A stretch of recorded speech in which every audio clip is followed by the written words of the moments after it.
The story of Kelly's Heroes didn't begin as a simple Hollywood pitch. It was born out of a post-war fascination with both historical events and Hollywood's evolving approach to war films. The 1960s had seen an increasing shift in war movies, moving away from patriotic epics toward grittier, more cynical portrayals of combat, spurred by films like The Dirty Dozen, 1967, and Where Eagles Dare, 1968.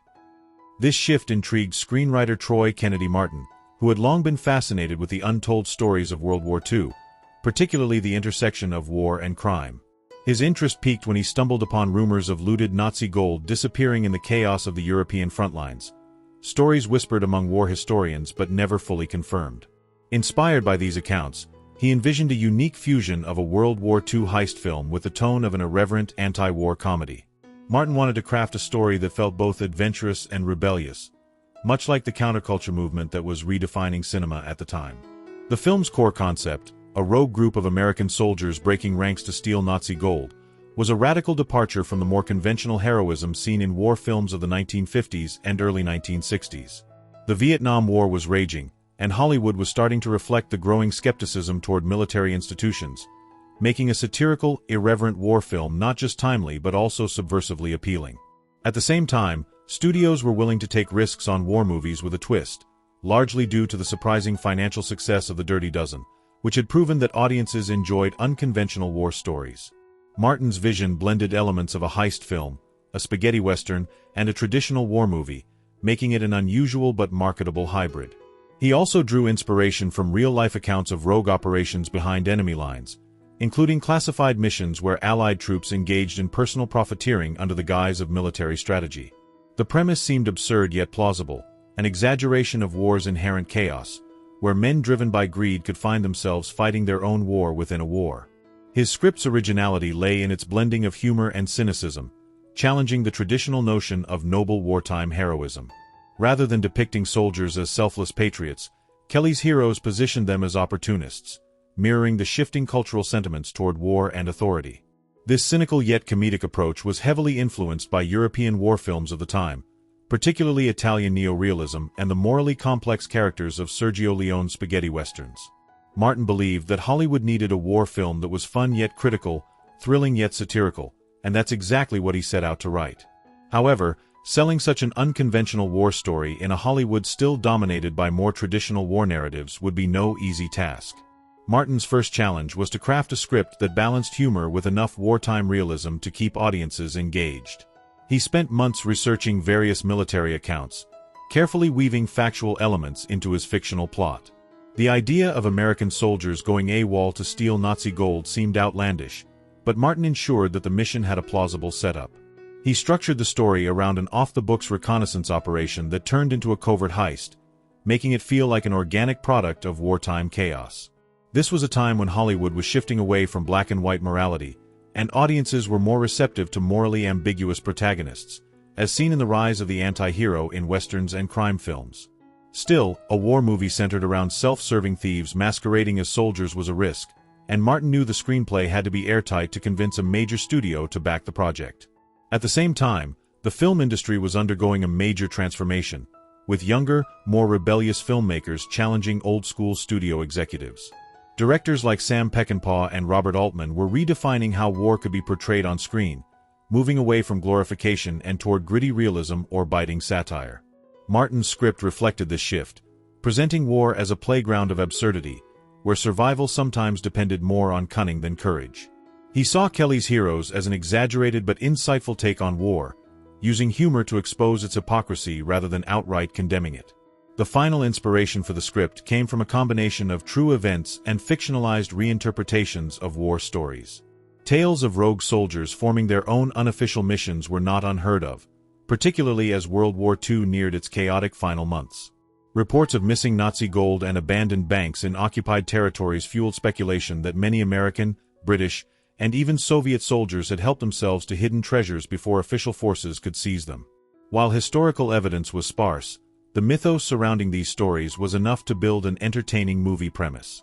Martin ultimately crafted a script that was a mixture of historical speculation, satirical commentary, and sheer cinematic spectacle. It had the makings of a classic adventure, infused with enough irreverence to appeal to modern audiences without completely alienating traditional war film fans. But despite his enthusiasm, he faced a significant obstacle. Hollywood was still an unpredictable machine, and getting a green light for a war film with comedic elements was anything but guaranteed. The next step was finding a studio that would take the risk, a process that would prove to be as treacherous as the fictional gold heist itself. With the foundation of Kelly's Heroes set in place, Troy Kennedy Martin embarked on the grueling journey of selling his unconventional war heist script to Hollywood executives, a process that would expose him to the political labyrinth of the late 1960s film industry. At the time, war films were still a commercially viable genre, but studios were cautious about the kind of war stories they were willing to fund. The grand patriotic narratives of the 1950s had given way to more complex, morally ambiguous war films, yet most still contained some semblance of traditional heroism, something Kelly's Heroes defiantly lacked. Martin's script, which featured American soldiers as self-serving opportunists rather than noble warriors, was a tough sell to older studio executives who still clung to more conventional depictions of World War II. Adding to the challenge was the shifting cultural climate in Hollywood, as the Vietnam War fueled a growing disillusionment with military institutions, leading to films that questioned authority rather than glorified it. Despite this, Martin's concept intrigued several producers, particularly those who recognized the growing appetite for anti-establishment narratives. The film's satirical take on war resonated with the countercultural movement, which had already influenced war films like MASH*, 1970, and Catch-22, 1970. Martin's biggest obstacle was convincing a studio that blending war, comedy, and heist elements into a single film could work without alienating audiences. The early draft of the script was darker and more cynical, leaning heavily into the idea that war was not fought for ideological reasons but for personal gain. While this appealed to younger, more progressive filmmakers, it concerned studio executives who feared it would make the film unmarketable to mainstream audiences. Martin initially pitched the script to several studios, but many passed on the project, unsure if a World War II comedy with a heist premise could succeed in an industry still dominated by traditional war epics. Eventually, his screenplay landed in the hands of producer Gabriel Katzka and director Brian G. Hutton, both of whom saw its potential as a commercially viable action-adventure film rather than a purely subversive satire. Hutton, who had just directed Where Eagles Dare, 1968, was eager to make another war film but wanted to infuse it with humor and excitement to differentiate it from his previous work. Recognizing the challenges of selling such a hybrid film, Katzka and Hutton worked closely with Martin to adjust the script, toning down some of its harsher critiques of war while amplifying its entertainment value. They knew that if they could get a major star attached to the project, securing studio backing would be much easier. This led them to approach Clint Eastwood, who was at the height of his career following the success of The Good, the Bad and the Ugly, 1966, and Hang High, 1968. Eastwood was drawn to the film's irreverent tone, seeing it as a refreshing departure from the brooding gunslingers he had been playing in westerns. However, he had concerns about the balance between comedy and action, fearing that if the film leaned too heavily into humor, it might undermine the tension necessary for a compelling war story. To accommodate Eastwood's concerns, Martin made further revisions to the script, ensuring that the humor was situational rather than slapstick, keeping the characters grounded while allowing for moments of levity.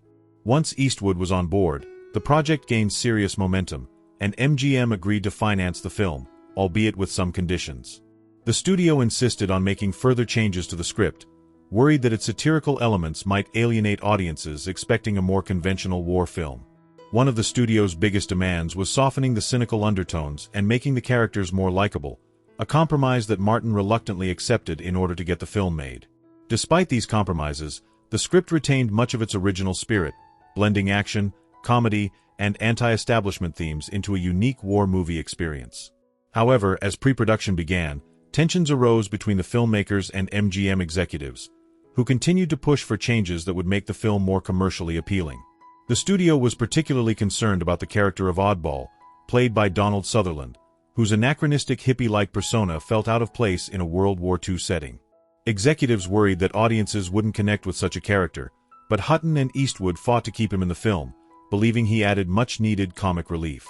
The battle between creative vision and studio interference became an ongoing struggle, with Martin forced to rewrite scenes multiple times to satisfy executives while preserving the film's essence. Another significant issue was the film's tone. Was it an action movie with comedic elements, or a comedy with action sequences? The answer depended on whom you asked. and this lack of a clear tonal direction led to frequent clashes during script revisions. Martin found himself caught between the studio's desire for a marketable war film and the filmmaker's ambition to create something fresh and subversive.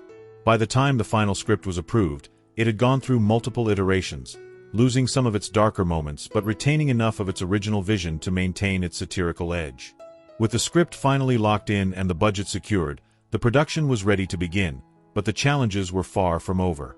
The next hurdle would be the actual filming process, which would take place in an unexpected and complicated location, Yugoslavia. As the crew prepared to embark on what would become one of the most demanding productions of their careers, they had no idea just how difficult it would be to bring Kelly's heroes to life on screen. With Clint Eastwood officially attached to Kelly's heroes, the production team turned their attention to assembling the rest of the cast, a process that would prove both exciting and challenging due to the film's unique mix of action, comedy, and heist elements. The studio knew that Eastwood's presence alone would guarantee a strong audience draw, but for the ensemble-driven story to work, they needed a supporting cast with enough charisma and chemistry to hold their own alongside him.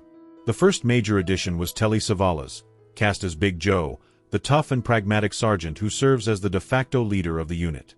Savalas, fresh off his performance in The Dirty Dozen, brought an authoritative presence to the film, balancing out Eastwood's quieter, more calculated portrayal of Kelly.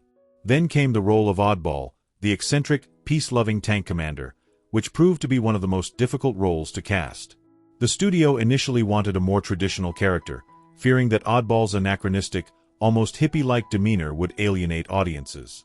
However, director Brian G. Hutton fought for Donald Sutherland, who had impressed him with his ability to blend comedy and intensity in MASH*, 1970. Sutherland, intrigued by the absurdity of the character, embraced Oddball's countercultural attitude, injecting him with a laid-back energy that contrasted hilariously with the film's wartime setting. Another key role was Crap Game, the fast-talking, money-minded supply sergeant, played by Don Rickles, whose background in stand-up comedy made him a perfect fit for the wisecracking opportunist. Rickles, known for his sharp wit and rapid-fire insults, improvised many of his lines, adding a spontaneous energy to the film that often had the crew struggling to keep straight faces during takes.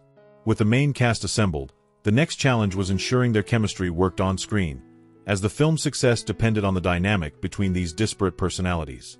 Fortunately, rehearsals revealed an immediate synergy among the actors, with Eastwood's understated coolness providing the perfect contrast to Savalas's gruff authority, Sutherland's spaced-out optimism, and Rickles's constant scheming. However, despite this strong ensemble, tensions arose behind the scenes, particularly between Sutherland and Eastwood, who had vastly different approaches to acting. Eastwood, a man of few words both on and off screen, preferred a minimalist approach to his performances, rarely rehearsing and delivering his lines in a measured, subtle way. Sutherland, on the other hand, was more theatrical, often embellishing his character's quirks and pushing for more comedic improvisation. Their differing styles occasionally led to friction, with Eastwood growing frustrated at Sutherland's tendency to extend scenes with improvisation. Still, the tension never escalated into outright conflict, and Hutton managed to strike a balance between the two styles, allowing each actor to play to their strengths. With the cast in place, the next hurdle was the film's production, a process complicated by the decision to shoot in Yugoslavia. MGM had chosen Yugoslavia due to its relatively low production costs and its abundance of untouched landscapes that could convincingly stand in for World War II-era France. Additionally, the Yugoslav government, eager to boost its film industry, provided military assistance, including access to tanks, weaponry, and extras drawn from the Yugoslav army. On paper, this seemed like a cost-effective and logistically advantageous decision, but once filming began, the reality proved far more challenging. Communication barriers between the American crew and the Yugoslav military led to frequent misunderstandings, causing delays and logistical headaches. The country's unpredictable weather added another layer of difficulty, with sudden rainstorms frequently halting production and forcing the crew to rework shooting schedules. The use of real military equipment, while visually impressive, also presented safety concerns, particularly during action sequences involving tanks and explosions. Several scenes required extensive coordination between actors and military personnel, and on more than one occasion, mistimed cues nearly resulted in serious accidents. Adding to the difficulties, the Yugoslav government imposed strict oversight on the production, worried that the film's satirical elements might reflect poorly on military institutions. Some government officials objected to certain scenes depicting soldiers as greedy and self-serving, leading to ongoing negotiations between the filmmakers and local authorities. Despite these challenges, the cast and crew maintained a high level of enthusiasm, particularly during the film's elaborate battle sequences.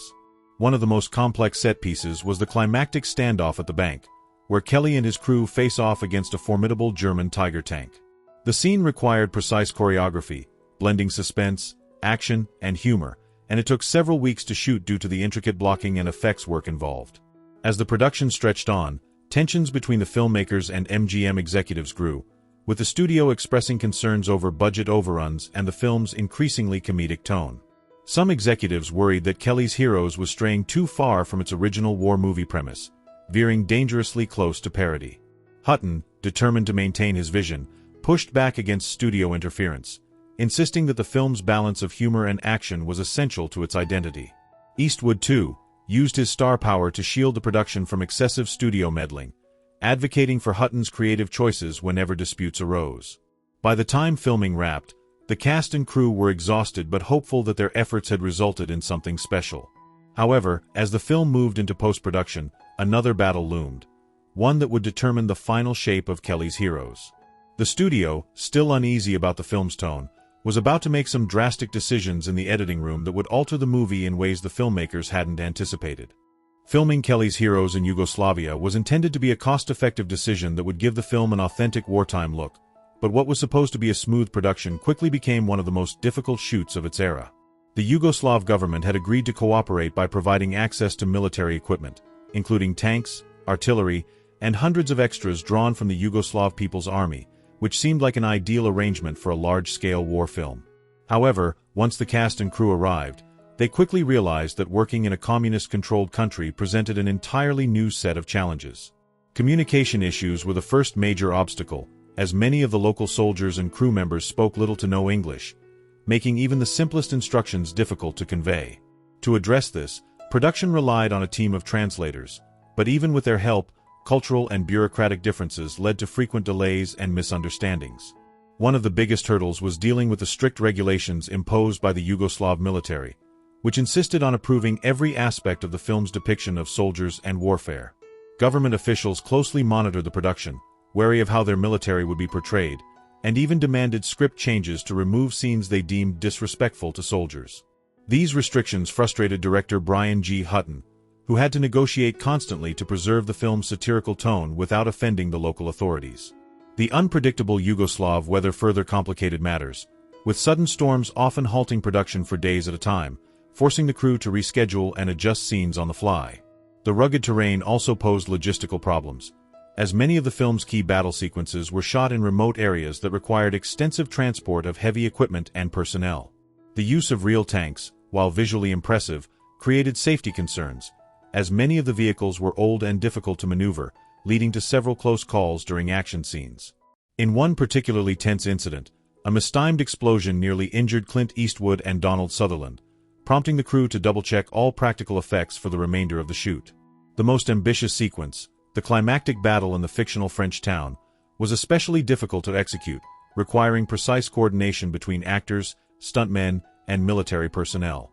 The scene, which involved Kelly's team confronting a heavily armed Tiger tank in the middle of a town square, took weeks to complete due to the complex pyrotechnics and practical effects involved. MGM had insisted on the use of authentic Tiger tanks, which were notoriously rare, so the production team had to modify existing Soviet T-34 tanks to resemble the fearsome German war machines. While the visual transformation was convincing on screen, the modified tanks were still cumbersome to operate, leading to frequent breakdowns that slowed the shoot. At one point, an entire day of filming was lost because a tank got stuck in a ditch, requiring a full crew effort to extract it before filming could continue. The difficulty of working with real military hardware was matched by the challenge of handling the large number of extras, many of whom were actual Yugoslav soldiers drafted to portray both American and German troops. While they were well trained in military drills, they were not experienced actors, which led to numerous retakes and delays. In addition to logistical hurdles, tensions arose among the cast and crew due to the grueling conditions of the shoot. The long hours, frequent rescheduling, and relentless heat left many exhausted, with tempers occasionally flaring on set. Clint Eastwood, known for his patience and professionalism, grew increasingly frustrated with the constant delays, often expressing his annoyance in private but never allowing it to affect his performance. Donald Sutherland, on the other hand, embraced the chaotic nature of the shoot, finding humor in the unpredictable conditions, which helped maintain morale among the cast. Director Brian G. Hutton, already under immense pressure from MGM to keep the production on schedule, had to balance these on-set frustrations while also dealing with ongoing studio interference. MGM executives, who were monitoring the production from afar, grew concerned about the film's spiraling budget and frequent setbacks, putting additional pressure on Hutton to wrap up filming as quickly as possible. At one point, the studio even threatened to cut funding if the shoot didn't speed up, forcing Hutton to make tough compromises in terms of scene complexity and overall production value. Despite these challenges, the cast and crew remained committed to bringing Kelly's heroes to life, finding ways to work around the difficulties rather than letting them derail the project. The film's unique blend of humor and action helped keep spirits high, as many of the cast members found moments of levity even during the most stressful days of filming. The camaraderie among the actors, particularly between Eastwood, Savalas, Sutherland, and Rickles, became one of the film's greatest strengths, translating seamlessly onto the screen. As production neared its end, Hutton faced yet another challenge, ensuring that all necessary footage was captured before the crew was forced to leave Yugoslavia. With the studio breathing down his neck and the Yugoslav government growing increasingly impatient with the prolonged shoot, the final days of filming were a race against time. Some planned scenes had to be condensed or cut altogether, including additional backstory moments that would have further fleshed out the characters' motivations. Despite these last-minute changes, the production managed to wrap just in time, with Hutton confident that he had enough material to assemble the film as he had envisioned. However, just as the crew breathed a sigh of relief, the battle was far from over, because as soon as filming ended, MGM took control of the editing process, setting the stage for a post-production struggle that would alter Kelly's heroes in unexpected ways. With filming wrapped, Kelly's heroes moved into post-production, but rather than a smooth transition, it became the stage for a new battle, this time between the filmmakers and MGM executives who wanted to reshape the film into something more commercially digestible. Director Brian G. Hutton and screenwriter Troy Kennedy Martin had envisioned Kelly's heroes as a darkly comedic war satire with gritty realism and absurdist humor, but the studio had other ideas. From the very beginning of the editing process, MGM executives expressed concerns that the film was too tonally inconsistent, oscillating between serious war drama and offbeat comedy in a way that might confuse audiences. They feared that its cynical, anti-authoritarian undercurrents, though reflective of the Vietnam War era's disillusionment, would alienate mainstream viewers expecting a more traditional World War II action-adventure. This led to a series of heated discussions between Hutton and the studio, with the director insisting that the film's unique balance of humor and wartime grit was essential to its identity. The studio, however, wanted a clearer comedic tone and began pressuring the post-production team to trim or alter scenes that they felt were too bleak or slow-paced. One of the most controversial cuts was the removal of nearly 20 minutes of footage that would have added depth to the characters and their motivations. Originally, the film had several moments that expanded on Kelly's backstory, revealing more about his disillusionment with the military and his personal reasons for undertaking the gold heist. These scenes would have emphasized the moral ambiguity of his actions, reinforcing the film's subversive stance on war and authority. However, MGM executives felt that audiences would be more engaged if Kelly remained a straightforward, laconic hero like Clint Eastwood's iconic gunslingers, so they excised these moments in favor of maintaining a fast-paced narrative. Another major casualty of the studio's edits was the film's treatment of Big Joe, played by Telly Savalas. Originally, his character was given a more fleshed-out arc, grappling with his loyalty to his men versus his growing realization that their mission was motivated more by greed than survival. The studio, however, wanted a simpler dynamic, reducing Big Joe's internal conflict and making him more of a conventional tough but lovable sergeant. Similarly, Oddball's character was originally even more eccentric, with additional scenes showcasing his oddball philosophy and how his unorthodox leadership style contrasted with traditional military discipline. The studio cut several of these moments, believing that audiences would find his character too strange if his quirks were overemphasized. The most contentious issue, however, was the film's climax, particularly its treatment of the final showdown with the German Tiger tank and the infamous bank heist. In its original cut, the scene was meant to be an ironic commentary on war's absurdity, with the confrontation playing out in an almost dreamlike manner, reflecting the surreal nature of the soldiers' greed-driven mission. The entire sequence was longer, featuring a tense, drawn-out negotiation between Kelly's team and the German tank commander, with undertones of mutual understanding between soldiers on opposite sides of the conflict. However, MGM executives worried that such an ending would confuse audiences expecting a traditional action-packed climax, so they pushed for a tighter, more conventional resolution.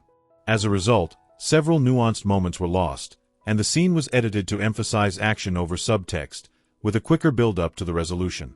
One of the most significant changes involved the film's music, particularly the now iconic theme by Lalo Schifrin. Originally, the score was meant to maintain a balance between tension and humor, using offbeat musical cues to reinforce the film's satirical elements. However, the studio leaned heavily into the comedic aspects, choosing to highlight the lighter, more whimsical pieces of the score while downplaying the darker, more suspenseful tracks. This further shifted the tone of the film, making it feel more like a caper-style heist movie rather than the war satire that Martin had initially conceived. Clint Eastwood, though not one to engage in studio politics, was reportedly frustrated by some of the changes, particularly the decision to cut character development in favor of a more action-oriented edit. While Eastwood was known for his preference for minimalist storytelling, he had appreciated the depth that the original script brought to his character and felt that some of the studio's decisions made the film shallower than intended. Donald Sutherland, too, was disappointed with the cuts to Oddball's character, as he had embraced the role's eccentricities and felt that the additional footage would have made him even more memorable. Despite these frustrations, there was little that Hutton or the cast could do once the studio took control of the final edit, as MGM held the distribution rights and had the ultimate say in how the film would be released. The final version of Kelly's Heroes was still a compelling mix of action and comedy, but it was noticeably different from what Hutton and Martin had originally envisioned. Instead of a full-fledged war satire with deep character study elements, the film became more of a stylized, fun war adventure with a heist twist. The studio's gamble was that a more accessible, entertainment-driven film would perform better at the box office, but it left the filmmakers wondering what could have been if they had been allowed to fully realize their vision. Still, even with the studio-imposed changes, Kelly's Heroes retained much of its rebellious spirit, thanks largely to the strength of its performances, its clever dialogue, and its unique premise. As the final cut was locked in and prepared for release, the only question that remained was how audiences and critics would receive the film. Would it be embraced as a cult classic, or dismissed as just another war movie? Would its satirical edge be recognized despite the studio's alterations? The answer would soon become clear when the film hit theaters, sparking a reaction that neither the studio nor the filmmakers had fully anticipated. When Kelly's Heroes was finally released in 1970, it arrived in theaters at a time when war films were beginning to experience a shift in tone, moving away from straightforward depictions of heroism to explore more complex, cynical views of military conflict. Despite the studio's efforts to reframe the film as an action comedy with a heist twist, the movie's blend of humor, anti-authoritarian sentiment, and satire resonated with audiences who were increasingly disillusioned with traditional portrayals of war. The film's critical reception was mixed, with some reviewers praising its originality, performances, and ability to balance comedy with action, while others felt that the tonal shifts undermined its potential as a serious war film. Nevertheless, Kelly's Heroes was successful enough to turn a profit, grossing over $45 million at the box office, a substantial sum for a film of its genre and era. It became a solid commercial hit, especially among younger audiences who were more receptive to its anti-establishment message and irreverent sense of humor. Despite its relative success, the film was often overlooked in favor of other more straightforward war films from the period, such as Patton, 1970, which earned critical acclaim and several Academy Awards. However, as time went on, Kelly's Heroes began to gain recognition as a cult classic, particularly among fans of unconventional war movies. The film's unique blend of action, humor, and anti-war sentiments set it apart from its contemporaries and contributed to its growing reputation as an influential piece of cinema. One of the key aspects of the film's lasting appeal was its memorable ensemble cast, which brought a range of characters to life in a way that felt fresh and unpredictable. Clint Eastwood's portrayal of the cool, calculating Kelly was a departure from his more typical roles as a stoic anti-hero, and his chemistry with Telly Savalas, Donald Sutherland, and Don Rickles created a dynamic that was both funny and heartwarming. Sutherland, in particular, became a standout with his portrayal of Oddball, a laid-back tank commander whose out-of-place hippie attitude offered a quirky contrast to the grim realities of war. Over the years, Oddball's character became iconic, and his philosophical musings on war, peace, and life cemented his place in pop culture. The film's dialogue, particularly the witty exchanges between the soldiers and their offbeat philosophy of warfare, also gained a cult following, with many lines being quoted by fans long after the film's initial release. Despite the studio's efforts to downplay the film's subversive elements, it was clear that Kelly's Heroes had captured something unique about the cultural mood of the late 1960s and early 1970s, when skepticism of authority and military institutions was on the rise. The film's take on the absurdity of war and the selfishness of its protagonists felt like a mirror to the turbulent political climate of the time, particularly in relation to the ongoing Vietnam War. By presenting soldiers as opportunistic individuals rather than noble heroes, Kelly's Heroes underscored the growing disillusionment with traditional ideals of military honor and patriotism. The film also had a lasting impact on the portrayal of war in popular culture. In the decades that followed, it influenced a wide range of films and television shows that combined humor with darker themes of war and violence, from the absurdist MASH** series to the later parodies of war films in the airplane. 1980, and Dr. Strangelove, 1964, vein. The idea of combining heist elements with a war backdrop became more prevalent, inspiring films that mixed action and comedy in ways that felt more natural and less disjointed than previous war-themed comedies. Despite the film's comedic undertones, Kelly's Heroes is still remembered for its ability to blend sharp satire with moments of genuine heroism and camaraderie among its ragtag crew of soldiers. The film's portrayal of war as a chaotic, unpredictable, and morally gray landscape struck a chord with future generations, making it a timeless reflection of the confusion and contradictions inherent in wartime conflict. Over time, Kelly's Heroes also became a touchstone for anti-establishment filmmakers, who admired its subversive stance and willingness to challenge the traditional portrayal of the military. The success of the film paved the way for other war-themed films in the 1970s and 1980s that similarly took a more irreverent, sometimes absurd approach to the genre, allowing a new generation of filmmakers to experiment with how war could be depicted on screen. The film's influence extended beyond cinema into the broader pop culture lexicon, with references to Kelly's Heroes appearing in everything from video games to television shows, solidifying its place in the pantheon of cult classics. The phrase, "the world's full of assholes," spoken by Sutherland's Oddball, became an oft-quoted line, emblematic of the film's humor and its more cynical outlook on human nature. Today, Kelly's Heroes is celebrated as one of the most unique and enduring war films of its time, a film that succeeded not by adhering to the conventions of its genre but by appending them entirely. It remains a testament to the power of genre-blending storytelling and the ability to use comedy to reveal deeper truths about the human experience in times of conflict. The film's reputation continues to grow as new generations discover it, and its influence can still be seen in modern films that explore the absurdity of war with a sense of humor and a critical eye. Ultimately, Kelly's Heroes proved that a film about war could be both entertaining and subversive, offering a perspective on military conflict that was both critical and comedic, timeless and relevant.